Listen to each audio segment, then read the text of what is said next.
Good morning. সকালটা ঠিক এইভাবেই শুরু হচ্ছে। গলা শুনে বুঝতে পারছো বেশ ঠান্ডা লেগেছে, শুধু বেশ না অনেকটাই।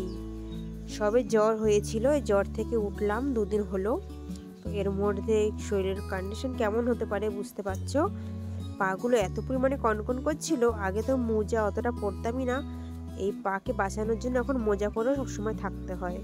তো সকালবেলা ছেলে কি পড়তে বসেছে কি না বসেছে, বইগুলো ঠিক ওর ছড়ানো ছিটানো রয়েছে, সেগুলোকে গুছাচ্ছি।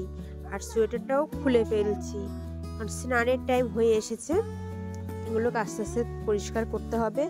আর শীতে তো জানো, একবার সোয়েটার পরলে আর ইচ্ছে করে না খুলি, কিন্তু খুলতে হবে, কিছু করার নেই।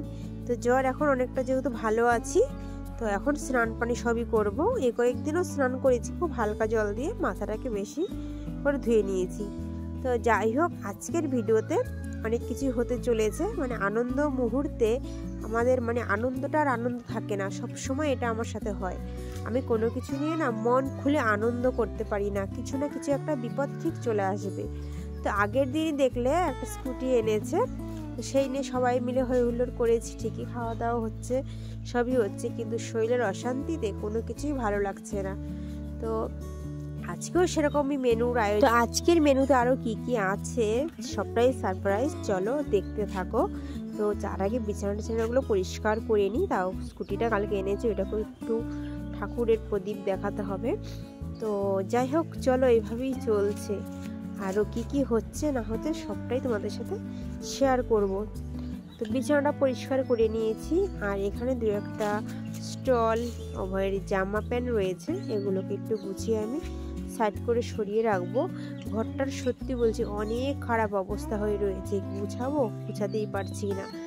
তো স্নান করেছি কোনো রকমে, করে এসে ছাদে এসেছি। ছাদের এই গাছটা দেখো হেলে পড়ে যাচ্ছে। তো একটা পাটকাঠি রয়েছে পাশে, কিন্তু ওটাতে আর সাপোর্ট করতে পারছে না।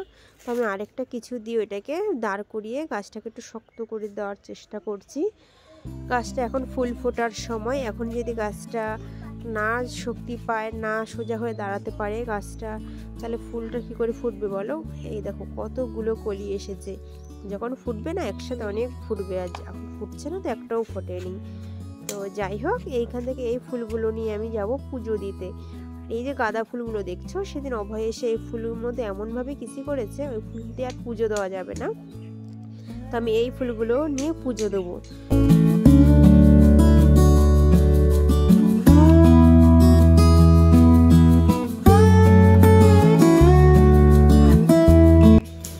যাই হোক, চলে এসেছি ঠাকুর ঘরে। দেখো 2 প্যাকেট মিষ্টি এনেছে তোমাদের দাদা ভাই, 5 রকমের মিষ্টি 2টো প্যাকেটে এনেছে।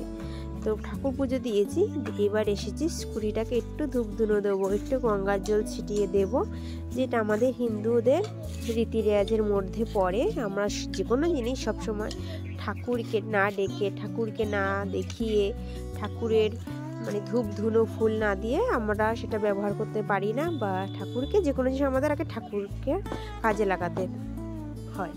তো যাই হোক, তারপর আমি একটু চন্দন, তারপর হলো গিয়ে সিঁদুর দেখিয়ে দিলাম। তো অভয় আমার সাথে সাথে রয়েছে, পুরো ব্যাপারটাও আমার সাথে এনজয় করছিল, আগের দিন দেখেছিলে। তো যাই হোক, চলো এবার খাবার মেনুতে চলে আসি। এই দেখো, এইদিকে মেনু চিলি চিকেন করা হয়ে গেছে।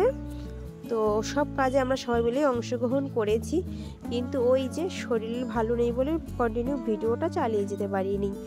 এই যে রূপা এদিকে ফ্রায়েড রাইসটা দিচ্ছে, সবাই খেতে বসেছে, সবাইকে ফ্রায়েড রাইস দিচ্ছে, আর আমি এদিকে দেবো